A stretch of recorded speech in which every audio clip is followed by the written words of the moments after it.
ನಮಸ್ತೆ ಮಕ್ಕಳೇ, ನಾವು 5ನೇ ಪಾಠಕ್ಕೆ ಹೋಗೋಣ. ಪಾಠದ ಹೆಸರು ಅಜ್ಜಿಯ ತೋಟದಲ್ಲಿ ಒಂದು ದಿನ.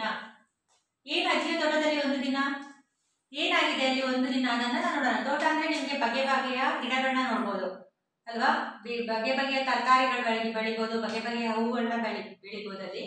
ಸೊ ಇಲ್ಲಿ ಅಜ್ಜಿಯ ತೋಟ, ಆ ತೋಟದಲ್ಲಿ ಏನಾಗಿದೆ ಒಂದಿನ ಅಂತ ನೋಡೋಣ. ಮಲೆನಾಡು ತಪ್ಪಲಿನಲ್ಲಿರುವ ಒಂದು ಊರು ಕಣಬೂರು. ಅಲ್ಲೊಂದು ಹಿರಿಯ ಪ್ರಾಥಮಿಕ ಶಾಲೆ. ಆ ಶಾಲೆಯ ಮಕ್ಕಳು ಕಿಶೋರನ ಅಜ್ಜಿಯ ತೋಟಕ್ಕೆ ಗುರುಗಳೊಂದಿಗೆ ಹೊರ ಸಂಚಾರ ಹೊರಟರು. ಕಿಶೋರನ ಅಜ್ಜಿಯ ಮನೆ ಬೆಟ್ಟದ ತಪ್ಪಲಿನಲ್ಲಿದೆ. ಮನೆಯ ಹಿಂದಿನ ಗುಟ್ಟದಲ್ಲಿ ಗೇರು ಮರಗಳಿವೆ. ಅಡಿಕೆ ತೋಟ ದಾಟಿ ಮುಂದೆ ಹೋದರೆ ಭತ್ತದ ಗದ್ದೆಗಳಿವೆ. ಮಕ್ಕಳೆಲ್ಲರೂ ಗದ್ದೆಯ ಹತ್ತಿರ ಬಂದು ತಲುಪಿದರು. ಈಗ ಮಲೆನಾಡಿನ ತಪ್ಪಲಿನಲ್ಲಿರುವ ಒಂದು ಊರು ಕಣಬೂರು. ಕಣಬೂರು ಅನ್ನೋದೊಂದು ಊರಿನ ಹೆಸರು. ಅಲ್ಲೊಂದು ಹಿರಿಯ ಪ್ರಾಥಮಿಕ ಶಾಲೆ ಅಂದ್ರೆ ಒಂದು ಗೌರ್ಮೆಂಟ್ ಸ್ಕೂಲ್ ಇದೆ. ಆ ಶಾಲೆ ಮಕ್ಕಳು ಕಿಶೋರನ ಅಂದ್ರೆ ಕಿಶೋರ್ ಅನ್ನೋದೊಂದು ಹುಡುಗ ಅವ್ರ ಅಜ್ಜಿ ಮನೆಗೆ ಹೊರ ಸಂಚಾರ ಅಂದ್ರೆ ಏನಂತೀವಿ, we say it as an activity. Okay, they take you to next to the nearby park.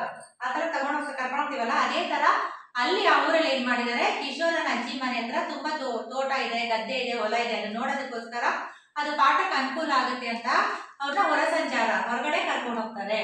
ಕಿಶೋರನ ಅಜ್ಜಿಯ ಮನೆ ಬೆಟ್ಟದ ತಪ್ಪಲಿನಿದೆ. ಬೆಟ್ಟದ ತಪ್ಪಲಿ ಅಂದ್ರೆ ಬೆಟ್ಟದ ತುದಿ ಅಂದ್ರೆ ಬೆಟ್ಟದ ಹತ್ರ ಮೇಲ್. ಈಗ ನೀವು ನೋಡ್ಬೋದು ಮಲೆನಾಡು ಕಡೆ ಎಲ್ಲ ಹೋದ್ರೆ ಬೆಟ್ಟದ ಮೇಲೆ ಮನೆಗಳಿರುತ್ತೆ, ಅಷ್ಟು ಚೆನ್ನಾಗಿರುತ್ತೆ ನೋಡೋದಕ್ಕೆ.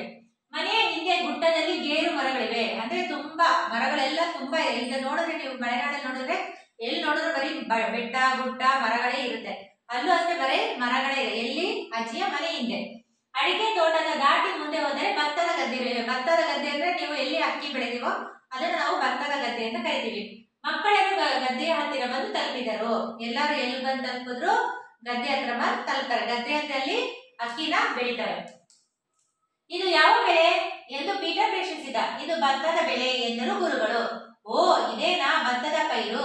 ತೆನೆಗಳನ್ನು ಕೈಯಿಂದ ಮುಟ್ಟಿ ಪ್ರಶ್ನಿಸಿದ ಪೀಟರ್ ಒಂದು ಭತ್ತದ ತೆನೆಯನ್ನು ಕಿತ್ತುಕೊಂಡು ತಗೋ, ಇದನ್ನು ಬಿಡಿಸಿ ನೋಡು ಎಂದರು ಗುರುಗಳು. ಶೀಲಾ ತಾನು ಒಂದು ತೆನೆ ಕೀಳಲು ಬಾಗಿದಾಗ ಒಂದು ಕಪ್ಪೆ ಚಂಗನೆ ಕಪ್ಪಳಿಸಿತು. ಸರಸರ ಒಂದು ಹಾವು ಹತ್ತಿರದಲ್ಲೇ ಸರಿದು ಹೋಯಿತು. ಮಕ್ಕಳು ಭಯದಿಂದ ಹಿಂದೆ ನೆಗೆದರು. ಹೆದರಬೇಡಿ, ಅವು ನಮಗೆ ಏನು ಮಾಡುವುದಿಲ್ಲ. ಹಾವು, ಕಪ್ಪೆ, ಕೀಟ, ಹಕ್ಕಿ, ಮೊಲ, ಹಂದಿ, ಮುಂಗುಸಿ ಮುಂತಾದ ಪ್ರಾಣಿಗಳು ಸಾಮಾನ್ಯವಾಗಿ ತೋಟದ ಸುತ್ತಮುತ್ತ ಇರುತ್ತವೆ ಎಂದರು ಗುರುಗಳು. ಸೊ ಇವಾಗ ಎಲ್ಲಿ ಹೋಗ್ತಾರಲ್ಲ, ಗದ್ದೆಗೆ ಹೋಗ್ತಾರೆ. ಅಲ್ಲಿ ಹೋದ್ಮೇಲೆ ಅಲ್ಲಿ ಬೆಳೆಗಳು ಬೆಳೀತಾರಲ್ಲ, ಅಂದ್ರೆ ಇವಾಗ ಭತ್ತದ ಬೆಳೆ ಅಂದ್ರೆ ಯಾವುದು, ಅಕ್ಕಿನ ಹಾಕಿರ್ತಾರಲ್ಲ, ಅಲ್ಲಿ ಭತ್ತದ ಭತ್ತ ಅದಾದ್ಮೇಲೆ ನಾವು ಅಕ್ಕಿ ಮಾಡ್ಕೋಬೇಕು.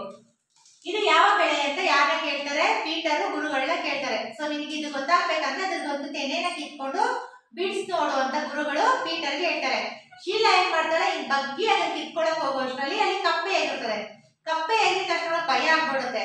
ಅದ್ ಪಕ್ಕನೆ ಏನಾಗುತ್ತೆ, ಹಾವು ಹೋಗುತ್ತೆ.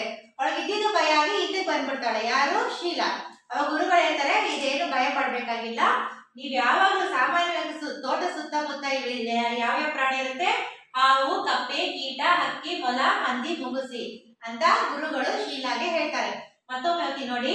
ಇದು ಯಾವ ಬೆಳೆ ಎಂದು ಪೀಟರ್ ಪ್ರಶ್ನಿಸಿದ. ಇದು ಭತ್ತದ ಬೆಳೆ ಎಂದರು ಗುರುಗಳು. ಓ, ಇದೇನಾ ಭತ್ತದ ಪೈರು? ತೆನೆಗಳನ್ನು ಕೈಯಿಂದ ಮುಟ್ಟಿ ಪ್ರಶ್ನಿಸಿದ ಪೀಟರ್ ಒಂದು ಭತ್ತದ ತೆನೆಯನ್ನು ಕಿತ್ತುಕೊಂಡು ತಗೋ, ಇದನ್ನು ಬಿಡಿಸಿ ನೋಡು ಎಂದರು ಗುರುಗಳು. ಶೀಲಾ ತಾನು ಒಂದು ತೆನೆ ಕೀಳಲು ಬಾಗಿದಾಗ ಒಂದು ಕಪ್ಪೆ ಚಂಗನೆ ಕಪ್ಪಳಿಸಿತು. ಸರಸರ ಒಂದು ಹಾವು ಹತ್ತಿರದಲ್ಲಿ ಸರಿದು ಹೋಯಿತು. ಮಕ್ಕಳು ಭಯದಿಂದ ಹಿಂದೆ ನೆಗೆದರು. ಹೆದರಬೇಡಿ, ಅವು ನಮಗೆ ಏನು ಮಾಡುವುದಿಲ್ಲ. ಹಾವು, ಕಪ್ಪೆ, ಕೀಟ, ಹಕ್ಕಿ, ಮೊಲ, ಹಂದಿ, ಮುಂಗುಸಿ ಮುಂತಾದ ಪ್ರಾಣಿಗಳು ಸಾಮಾನ್ಯವಾಗಿ ತೋಟದ ಸುತ್ತಮುತ್ತ ಇರುತ್ತವೆ ಎಂದರು ಗುರುಗಳು. ಸೊ ಗೊತ್ತಾಯ್ತಲ್ಲ, ಮೊದಲಿಗೆ ಕಿಶೋರನ ಅಜ್ಜಿ ಮನೆಗೆ ಹೋಗ್ತಾರೆ, ಅಲ್ಲಿ ಹೊರ ಸಂಚಾರ ಹೋಗ್ತಾರೆ ಮಕ್ಕಳು. ಅದಾದ್ಮೇಲೆ ಬೆಟ್ಟ ತಪ್ಪಲಿನಲ್ಲಿ ಏನಿರುತ್ತೆ, ಫುಲ್ ಗುಟ್ಟ ಬೆಟ್ಟ ಎಲ್ಲ ಇರುತ್ತೆ. ಮನೆ ಮುಂದೆ ಅಡಿಕೆ ತೋಟ ಇರುತ್ತೆ. ಸ್ವಲ್ಪ ದೂರ ಹೋದ್ರೆ ಭತ್ತದ ಗದ್ದೆಗಳಿವೆ. ಮಕ್ಕಳೆಲ್ಲ ಅಲ್ಲಿ ಹೋಗಿ ನೋಡ್ತಾರೆ. ಪೀಟರ್ ಪ್ರಶ್ನೆ ಮಾಡ್ತಾರೆ, ಇದು ಯಾವ ಬೆಳೆ ಅಂತ. ಗುರುಗಳು ಹೇಳ್ತಾರೆ, ಇದನ್ನ ಕಿತ್ಕೊಂಡು ನೋಡು ಅಂತ ಹೇಳಿದಾಗ ಶೀಲಾ ಭಾಗದಾಗ ಏನಾಗುತ್ತೆ, ಅಲ್ಲಿ ಬಾಗಿದ ತಕ್ಷಣ ಕಪ್ಪೆ ಜಂಪ್ ಮಾಡುತ್ತೆ. ಆಮೇಲೆ ಹಾವು ನೋಡ್ತಾರೆ, ನೋಡಿ ಭಯ ಪಡ್ತಾರೆ. ಆದ್ರೆ ಗುರುಗಳು ಹೇಳ್ತಾರೆ, ಇದರಿಂದ ನೀವು ಏನು ಭಯ ಪಡೋ ಅವಶ್ಯಕತೆ ಇರಲ್ಲ ಅಂತ. ಈಗ ಮುಂದಕ್ಕೆ ಏನಾಗುತ್ತೆ ಅಂತ ನೋಡೋಣ.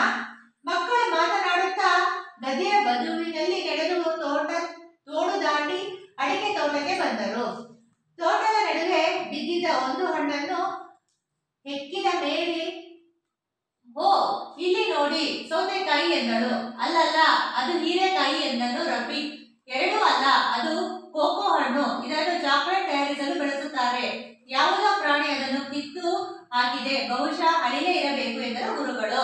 ಸೊ ಅವ್ರೇನ್ ಮಾಡ್ತಾರೆ, ಭತ್ತ ಅದೇ ಭತ್ತ ಎಲ್ಲಿ ಬೆಳಿತಾರೆ ಅಲ್ಲಿ ಗದ್ದೆ ಹತ್ರ ಎಲ್ಲ ನೋಡ್ಕೊಂಡು ಸ್ವಲ್ಪ ಮುಂದಕ್ಕೆ ನಡ್ಕೊಂಡು ಹೋಗ್ಬೇಕಾದ್ರೆ ಅಲ್ಲಿ ಅಡಿಕೆ ಗಿಡಗಳ ಹತ್ರ ಬರ್ತಾರೆ.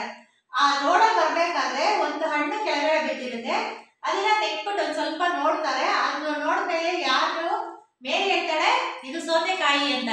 ಅದಕ್ಕೆ ರಫೀಕ್ ಹೇಳ್ತಾರೆ, ಅಲ್ಲ ಈ ಸೌತೆಕಾಯಿ ಅಲ್ಲ, ಇದೇನು ಅಂತ, ಹೀರೆಕಾಯಿ ಅಂತ. ಅವಾಗ ಗುರುಗಳು ಹೇಳ್ತಾರೆ, ಇದು ಸೌತೆಕಾಯಿನೂ ಅಲ್ಲ, ಹೀರೆಕಾಯಿನೂ ಅಲ್ಲ, ಅದು ಯಾವ ಹಣ್ಣು, ಅದು ಕೋಕೋ ಹಣ್ಣು. ಇದನ್ನ ನಾವು ಏನಕ್ಕೆ ಯೂಸ್ ಮಾಡ್ತೀವಿ, ಚಾಕ್ಲೇಟ್ ಯೂಸ್ ಮಾಡ್ತೀವಿ, ಚಾಕ್ಲೇಟ್ ಯೂಸ್ ಮಾಡ್ತೀವಿ. ಕಾಫಿ ಬೀಜ, ಕಾಫಿ ಪೌಡರ್ ಮಾಡೋಕ್ಕೆಲ್ಲ ಇದನ್ನ ನಾವು ಯೂಸ್ ಮಾಡ್ತೀವಿ. ಇದನ್ನು ಯಾರು ತಿಂದಿರ್ಬೋದು ಗೊತ್ತಾ, ಬಹುಶಃ ಅಳಿಲೆ ತಿಂದಿರ್ಬೋದು ಅಂತ ಗುರುಗಳು ಮಕ್ಕಳಿಗೆ ಹೇಳ್ತಾರೆ. ಯಾರಿಗೆ ಯಾರಿಗಾಗಿ ಇಬ್ರು ಮಕ್ಕಳು ಬಂದಿದ್ದು, ರಫೀಕ್ ಮತ್ತೆ ಇನ್ನೇ ಬಂದಿದ್ದಾರೆ, ಮೇರಿ ಅವರಿಗೆ ಹೇಳಿದ್ದಾರೆ.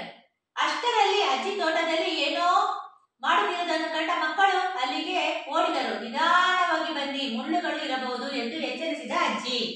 ಸೊ ಅಷ್ಟರಲ್ಲಿ ಏನ್ ಮಾಡ್ತಾರೆ, ಅಜ್ಜಿ ಎಲ್ಲಿರ್ತಾಳೆ ಇವಾಗ, ಗದ್ದೆಯಲ್ಲಿ ಇರಲ್ಲ, ಅಡಿಕೆ ತೋಟದಲ್ಲಿ ಇರಲ್ಲ, ಒಂದು ಹೂವಿನ ತೋಟ ಆದ್ರೂ ಇರ್ಬೋದು, ಇಲ್ಲ ಒಂದ್ ಸ್ವಲ್ಪ ತೋಟದಲ್ಲಿ ಅಜ್ಜಿ ಇರ್ತಾಳೆ.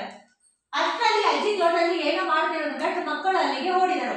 ನಿಧಾನವಾಗಿ ಬನ್ನಿ, ಮುಳ್ಳುಗಳು ಇರಬಹುದು. ತೋಟದಲ್ಲಿ ಎಲ್ಲ ಇರ್ತಲ್ವ, ಕಳೆದು ಮುಳ್ಳು ಎಲ್ಲ ಇರುತ್ತೆ. ಅದಕ್ಕೆ ಅಜ್ಜಿ ಹೇಳ್ತಾರೆ ಮಕ್ಕಳಿಗೆ, ನಿಧಾನವಾಗಿ ಬನ್ನಿ ಎಂದು ಎಚ್ಚರಿಸಿದ ಅಜ್ಜಿ. ಇದೇನು ಇಷ್ಟೊಂದು ಗುಂಡಿ ತೋಡ್ತಿದ್ದೀರಾ ಎಂದು ಮಹೇಶ್ ಪ್ರಶ್ನಿಸಿದನು. ನೀವೆಲ್ಲ ನಿಮ್ಮ ಕೈಯಾರೆ ಒಂದೊಂದು ಹಣ್ಣಿನ ಗಿಡ ಇದರಲ್ಲಿ ನೆಡಬೇಕು ಎಂದು ಅಜ್ಜಿ ಉತ್ತರಿಸಿದರು. ಬೇಡಪ್ಪ, ನಮ್ಮ ಕೈ ಕೊಳೆಯಾಗುತ್ತದೆ, ನನ್ನ ಅಮ್ಮ ಬೈತಾಳೆ ಎಂದಳು ಅಶ್ವಿನಿ. ಚೊಕ್ಕದ ಚಿಕ್ಕಮ್ಮ ಬಾರೆ ಎಂದು ತಮಾಷೆ ಮಾಡಿದ ಮೊಹಮ್ಮದ್.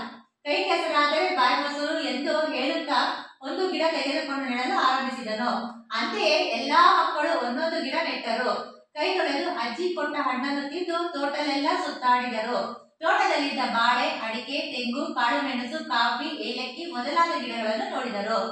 ಏನಾಗುತ್ತೆ, ಅಜ್ಜಿ ಇರೋ ತೋಟಕ್ಕೆ ಮಕ್ಕಳೆಲ್ಲ ಓಡೋಗ್ತಾರೆ, ಅಜ್ಜಿ ಇದಾರೆ ಅಂತ. ಅಜ್ಜಿ ಹೇಳ್ತಾರೆ, ಮಕ್ಕಳೇ ನೀವು ನಿಧಾನ ಬನ್ನಿ, ಯಾಕಂದ್ರೆ ಅಲ್ಲಿ ಮುಳ್ಳುಗಳಿರುತ್ತೆ, ಅದು ನಿಮ್ ಕಾಲಿಗೆ ಚುಚ್ಕೋದು ಅಂತ. ಆಮೇಲೆ ಮಕ್ಕಳು ಕೇಳ್ತಾರೆ, ಅಜ್ಜಿ ನೀನ್ ಏನಕ್ಕೆ ಗುಂಡಿ ತೋಡ್ತಾ ಇದೆಯಲ್ಲ, ಅಲ್ಲಿ ಮಣ್ಣು ಅಗಿತಾ ಇದೆಯಲ್ವಾ, ಏನಕ್ಕೆ ಅಂತ ಕೇಳ್ತಾರೆ. ಅಜ್ಜಿ ಹೇಳ್ತಾರೆ, ನಾನು ಈ ಮಣ್ಣನ್ನು ಅಗಿತಾ ಇರೋದು ಏನಕ್ಕೆ ಅಂದ್ರೆ ನೀವೆಲ್ಲ ಒಂದೊಂದು ಹಣ್ಣಿನ ಗಿಡ ಹಾಕ್ಬಿಟ್ಟೋಗಿ ಅಂತ. ಅವಾಗ ಇವ್ರೇನ್ ಹೇಳ್ತಾರೆ, ಯಾರು ಗುಂಡಿ ತೋಡ ಮಹೇಶ್ ಪ್ರಶ್ನಿಸಿದನು. ಅವಾಗ ಮಹೇಶ್ ಕೇಳಿದಾಗ, ಬೇಡಪ್ಪ ನಮ್ಮ ಅಜ್ಜಿ ಬೈತಾಳೆ ಅಂತ ಯಾರು ಹೇಳ್ತಾರೆ, ನಮ್ಮಮ್ಮ ಬೈತಾರೆ, ಕೈ ಕೆಸರಾಗತ್ತಲ್ವಾ, ಈ ಗಿಡ ಹಾಕ್ಬೇಕಾದ್ರೆ ಮಣ್ಣಾಗತ್ತಲ್ವಾ. ಅಶ್ವಿನಿ ಹೇಳ್ತಾಳೆ, ಇಲ್ಲ ಇಲ್ಲಪ್ಪ ನಾನೊಂದು ಹಾಕಲ್ಲ, ಯಾಕಂದ್ರೆ ನಾನು ಅದನ್ನ ಬಿಟ್ಟಿದ್ರೆ ಏನಾಗುತ್ತೆ, ಕೈ ಕೆಸರಾಗತ್ತೆ, ನಮ್ಮಮ್ಮ ಮನೆಗೆ ಬಂದ್ಮೇಲೆ ನನಗೆ ಬೈತಾಳೆ ಅಂತ ಹೇಳ್ತಾರೆ. ಇದೆಲ್ಲ ನಾನು ಕಂಡಿದ್ದೇನೆ ಅಂತ ಹೇಳ್ಬಿಟ್ಟು ಯಾರು ಮೊಹಮ್ಮದ್ ಹೇಳೋದು, ಕೈ ಕೆಸರಾದರೆ ಬಾಯಿ ಮೊಸರು. ನಾವು ಎಷ್ಟು ಕಷ್ಟಪಟ್ಟು ದುಡಿತೀವೋ ಅಷ್ಟು ನಮ್ಗೆ ಫಲ ಸಿಗುತ್ತೆ. ಕೈ ಕೆಸರಾದರೆ ಬಾಯಿ ಮೊಸರು ಅನ್ನೋದೊಂದು ಗಾದೆ ಮಾತು. ಆ ಗಾದೆ ಮಾತು ಹೇಳಿದ್ಮೇಲೆ ಮಕ್ಳು ಏನ್ ಮಾಡ್ತಾರೆ, ಎಲ್ಲಾ ಮಕ್ಕಳು ಒಂದೊಂದು ಗಿಡ ತಗೊಂಡು ಅಜ್ಜಿ ಅಲ್ಲಿ ಗಿಡ ಹಾಕಕ್ಕೆ ಏನ್ ಮಾಡಿರ್ತಾರೆ, ಮಣ್ಣನ್ನು ತೆಗೆದಿರ್ತಾರಲ್ಲ, ಅದ್ರೊಳಗೆ ಎಲ್ಲಾ ಮಕ್ಕಳು ಏನ್ ಹಾಕ್ತಾರೆ, ಒಂದೊಂದು ಹಣ್ಣಿನ ಗಿಡಗಳನ್ನು ಹಾಕ್ತಾರೆ. ಆಮೇಲೆ ಎಲ್ಲರಿಗೂ ಅಜ್ಜಿ ಏನ್ ಕೊಡ್ತಾಳೆ, ಹಣ್ಣನ್ನ ಕೊಟ್ಟು ಕಳಿಸ್ತಾಳೆ. ತೋಟದಲ್ಲಿ ಏನೇನಿರುತ್ತೆ, ಬಾಳೆ, ಅಡಿಕೆ, ತೆಂಗು, ಕಾಳುಮೆಣಸು, ಕಾಫಿ, ಏಲಕ್ಕಿ ಮೊದಲಾದ ಗಿಡಗಳನ್ನು ನೋಡಿದರು. ಇಷ್ಟು ಗಿಡವನ್ನು ಅವರೆಲ್ಲ ನೋಡ್ತಾರೆ. ಇಲ್ಲಿಗೆ ನಾನು ಈ ಪಾಠ ಮುಗಿಸ್ತೀನಿ. ಮುಂದಿನ ತರಗತಿಯಲ್ಲಿ ಏನಾಗುತ್ತೆ ಅನ್ನೋದನ್ನ ನಾನು ನಿಮ್ಗೆ ಹೇಳ್ತಾ ಹೋಗ್ತೀನಿ. ಧನ್ಯವಾದಗಳು.